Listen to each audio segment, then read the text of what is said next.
오늘 우리에게 주시는 하나님 말씀 함께 봅니다. 오늘 우리에게 주시는 하나님 말씀은 레위기 3장 12절부터 17절입니다. 그러면 다 함께 읽습니다.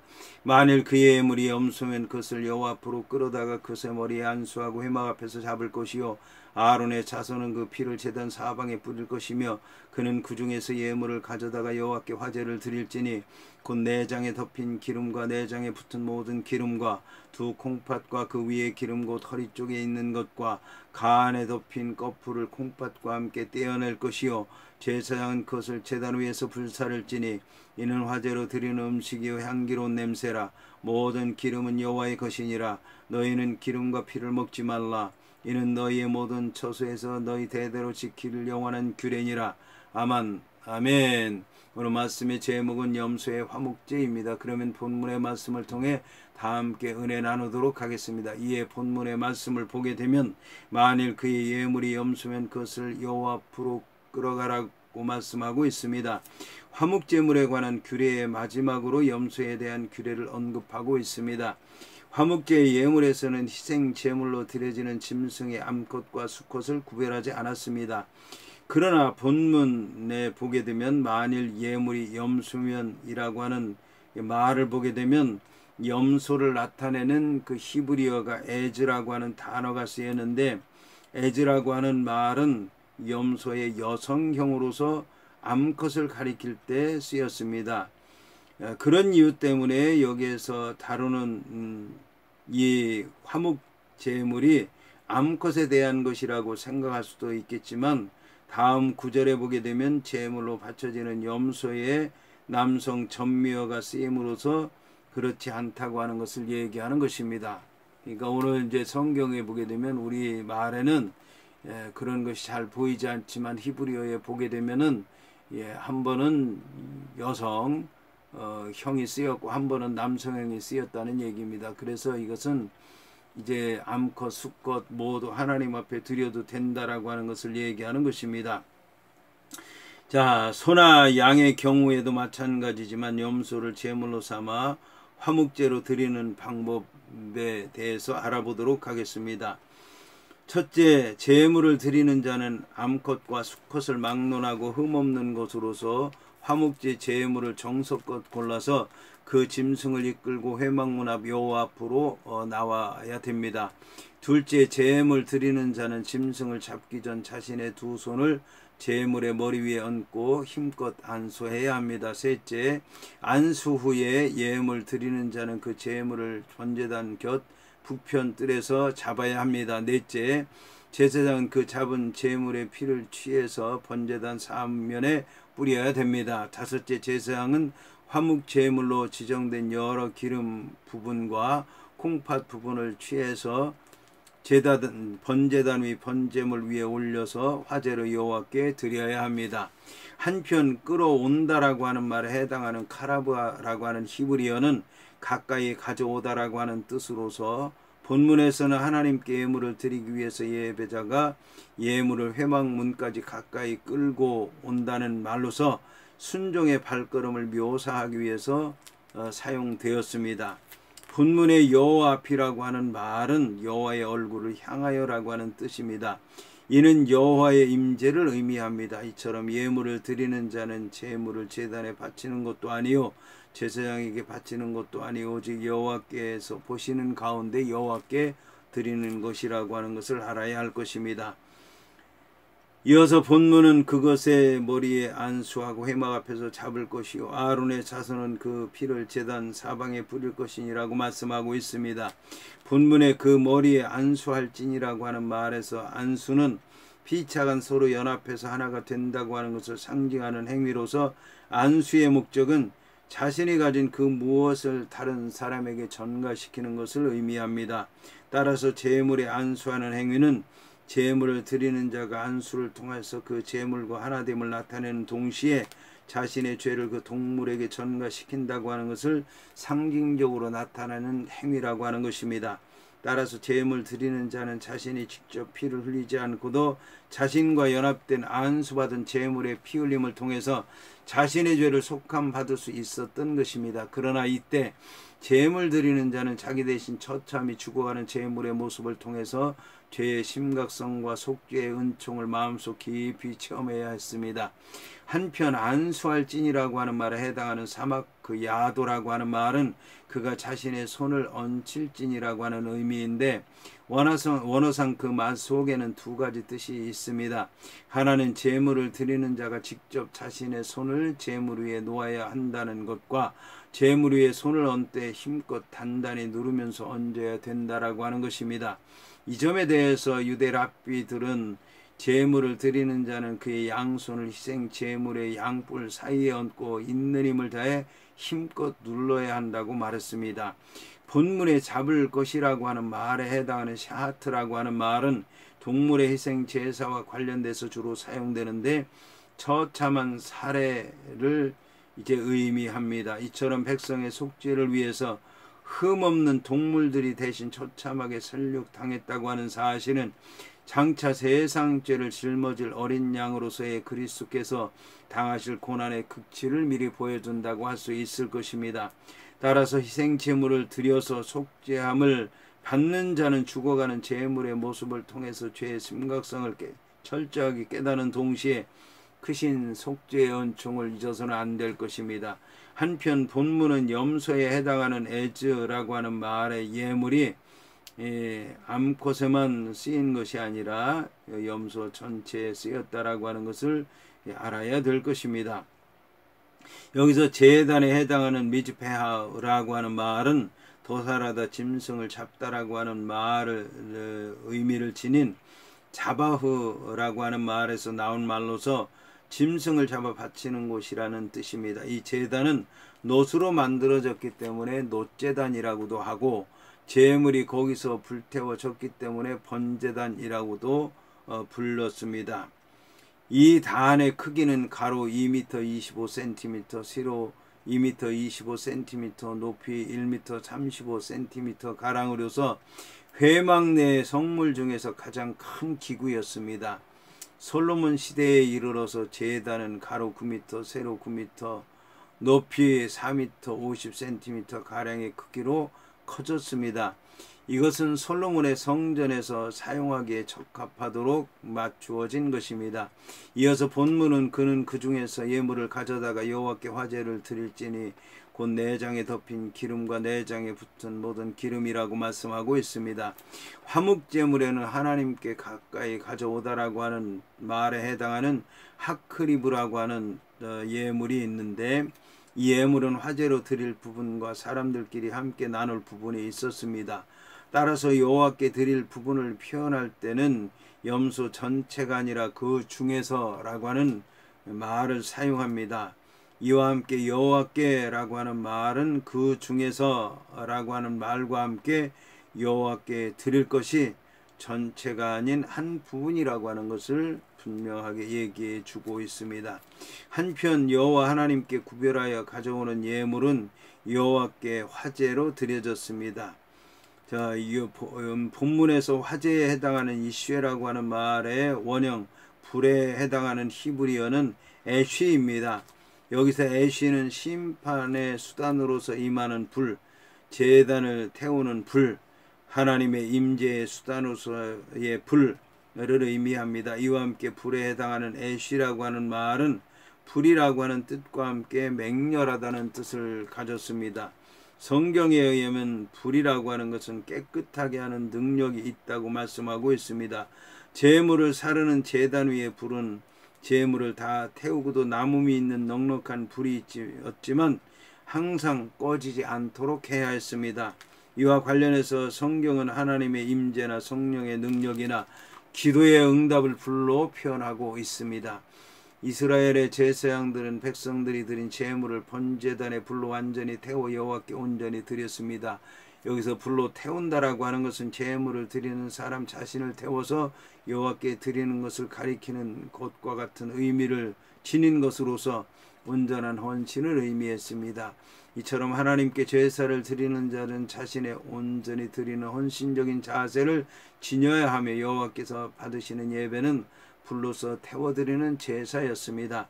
이어서 본문은 두 콩팥과 그 위에 기름 곧 허리 쪽에 있는 것과 그 안에 덮인 거풀을 콩팥과 함께 떼어날 것이라고 말씀하고 있습니다.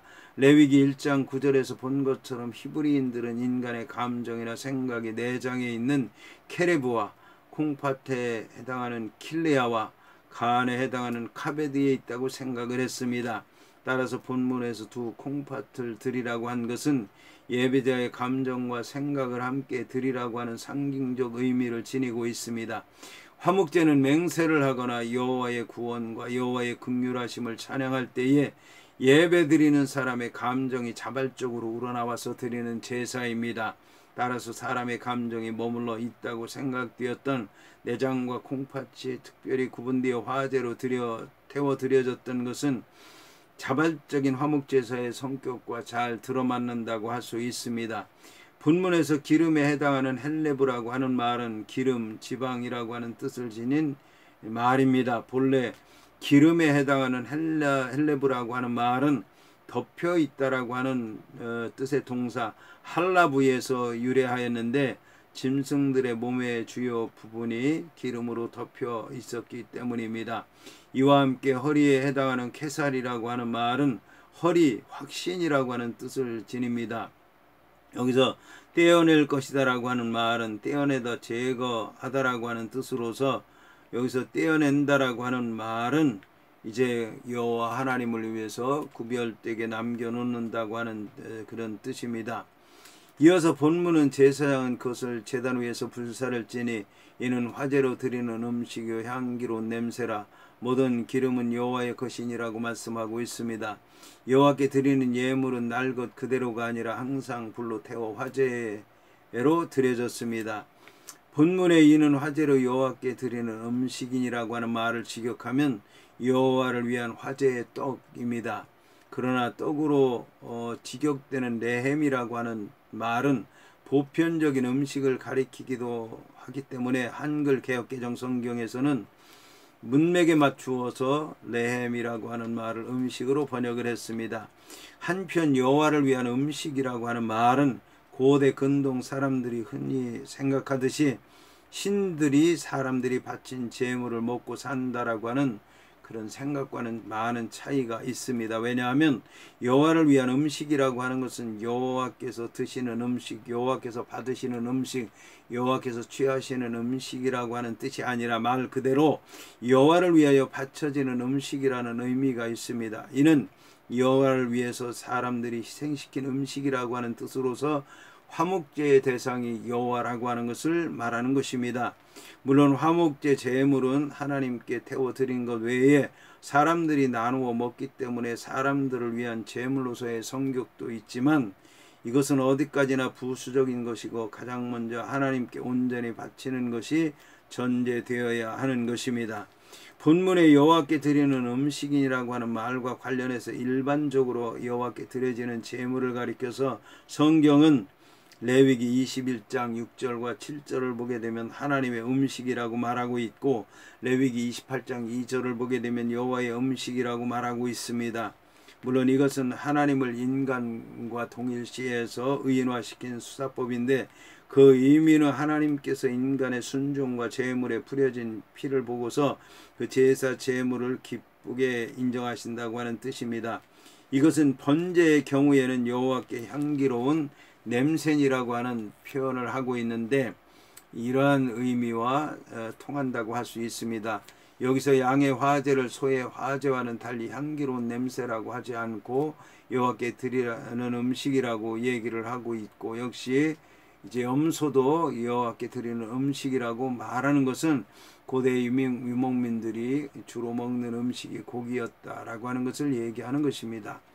이러한 표현은 화목제가 여호와 하나님과 더욱더 친근한 가운데 교제한다라고 하는 신학적 의미를 지닙니다. 이것은 화목제에 참여한 자들뿐만 아니라 여호와께서도 화목제의 식사에 함께 하신다고 하는 그런 고백입니다.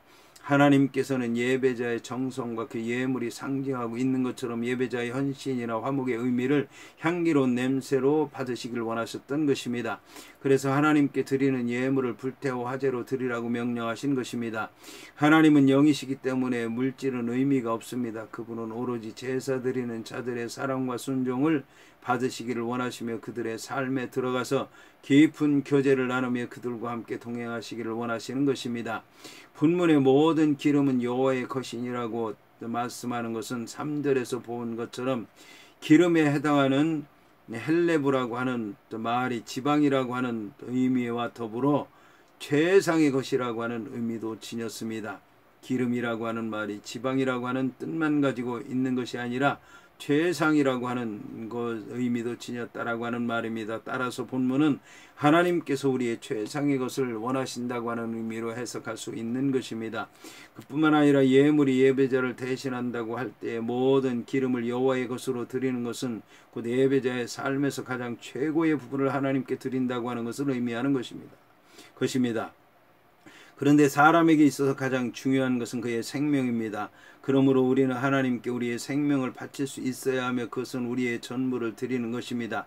따라서 기름은 여호와의 것이니라고 하는 말씀은 어떤 것은 하나님의 것이고 나머지 것은 나의 것이라고 하는 식으로 철저히 분리하는 태도를 가리키는 것이 아니라 우리의 전부가 하나님의 것임을 인정하고 자신을 드리기에 힘쓰는 자들이 되어야 한다라고 하는 것을 교훈하는 것입니다. 이어서 본문은 너희는 기름과 피를 먹지 말라. 이는 너희의 모든 처소에서 너희 대대로 지킬 영원한 규례니라고 말씀하고 있습니다. 기름을 먹지 말아야 하는 이유는 기름에 해당하는 헬레브라고 하는 것이 최상의 것이라고 하는 의미를 갖는 것으로서 하나님께만 드려야 하는 것이기 때문입니다. 하지만 이스라엘 백성이 가나안에 들어간 이후에는 예물을 드리지 않고도 가축을 잡아서 자유로이 먹을 수 있었기 때문에 먹는 식용으로 잡은 짐승의 기름 역시 먹을 수 있었던 것입니다. 한편 피를 먹지 말아야 하는 것은 피에 해당하는 땀이라고 하는 것이 생명과 연관이 있기 때문입니다. 따라서 피를 먹는다고 하는 것은 생명을 취하는 것, 죽이는 것, 이런 죄와 관련이 있었습니다. 이와 함께 피는 제단에 뿌려 죄를 속하기 위한 목적으로 사용되었습니다. 그러므로 이런 목적 위에 사용하거나 사람이 먹어서는 안 되었던 것입니다. 신약에서도 동일한 맥락으로 주의 떡이나 잔을 합당하지 않게 먹고 마시는 자는 주의 몸과 피를 범하는 죄가 있다고 고린도 11장 27절에서 말하고 있습니다. 그러므로 하나님께서는 기름과 피를 먹지 말라는 명령을 통해서 하나님께 최상을 드려야 하는 것과 함께 그 예물이 속죄를 위한 것이라고 하는 사실을 백성들이 마음에 새겨야 된다고 하는 것을 말씀하신 것입니다. 이를 강조하기 위해서 원어 성경을 보게 되면 피를 뜻하는 땀이라고 하는 말과 기름을 뜻하는 헬레브라고 하는 말 앞에 모든이라고 하는 뜻을 지닌 히브리어 콜이라고 하는 말이 나옵니다. 이것은 어떤 피든지 어떤 기름이든지 먹어서는 안 된다고 하는 것을 강조하기 위해서 모두라고 하는 뜻을 지닌 콜이라고 하는 단어를 2번이나 기록한 것입니다. 그뿐만 아니라 절대적인 금지를 나타낼 때 쓰이는 히브리어 부정어 로라고 하는 말이 명령형과 같이 나와서 이제 계속적으로 해서는 안 된다라고 하는 것을 얘기하고 있습니다. 본문에 이는 너희 모든 처소에서 대대로 영원한 규례니라고 말씀하고 있는데, 이처럼 마지막 절에서까지 기름과 피를 먹지 말라고 한 것은 기름과 피를 먹지 않아야 한다는 규례는 한두 번 지키고 말아도 되는 것이 아니라 계속해서 지켜져야 한다라고 하는 것을 말하는 것입니다. 그뿐만 아니라 본문에서 이 명령이 얼마나 엄숙한 것인가는 모든이라고 하는 말과 대대로라고 하는 말에 의해서 더 강해집니다. 이는 한두 사람에게 국한된 규례가 아니고 모든 사람이 계속해서 영원히 지켜야 되는 규례라고 하는 것을 말하는 것입니다. 구약시대 이스라엘 백성들이 여호와께 드린 제물 중 기름과 피는 어떠한 경우에도 먹는 것이 금지되었습니다. 이처럼 여호와께서 기름과 피를 먹지 말라고 명령한 이유는 다음과 같습니다. 첫째, 기름의 경우는 기름에 해당하는 헬레브라고 하는 것이 생명을 유지시키는 힘의 근원이기 때문이요, 피에 해당하는 땀이라고 하는 말은 생명 자체를 나타내는 생명의 근원이기 때문에 인간은 모든 생명의 주관자이신 하나님의 주권을 인정하는 표로서 여호와의 몫인 기름과 피를 먹지 말아야 했기 때문입니다. 둘째, 피를 마시는 행위는 이방의 우상 숭배자들이 즐겨 행한 제사의식으로서 그 의식 속에는 이방의 잔인성과 포악성이 내포되어 있었기 때문입니다. 셋째, 피는 속죄의 유일한 수단으로서 구약시대 최고의 신성한 성물이었기 때문입니다. 이 희생 제물의 피는 장차 오실 그리스도의 보혈을 미리 보여주고 상징하는 구속의 피였기 때문에 절대 인간에게 돌려져서는 안 되고 오직 여호와께만 돌려져야 했던 것입니다. 피를 먹어서는 안 된다는 규례는 광야 생활 중뿐만 아니라 가나안 정착 이후에도 계속 지켜져야 할 지속적인 규례였습니다. 따라서 이 규례를 어긴 자는 이스라엘 백성들 중에서 추방되었을 뿐만 아니라 극형에 처해졌던 것입니다. 오늘날에도 전통적인 유대인들은 고기를 먹으려고 할 때 피를 먹지 않기 위해서 며칠 동안 살코기를 매달아 놓고 피가 완전히 빠지기를 기다립니다. 그러나 신약 시대에 이르러서는 피를 먹지 말라고 하는 금지 규례는 결코 문자적으로 적용되지는 않았습니다. 다만 그 규례 속에 담긴 영적 의미를 깨달아 그것을 지켜 행해야 했습니다. 이 규례 속에 내포된 영적 의미는 다음과 같습니다. 첫째, 모든 생명의 주관자 되시는 하나님의 주권을 전적으로 인정해야 한다는 것입니다. 둘째, 오직 피의 대가로 구속함 받았음을 깨닫고 십자가 보혈을 내 생활 중 가장 귀하게 여겨 그 피의 공로를 늘 잊지 아니하고 감사해야 한다는 것입니다. 셋째, 모든 생명에 대해 깊은 경외심을 가지고 이웃을 사랑해야 한다라고 하는 것입니다.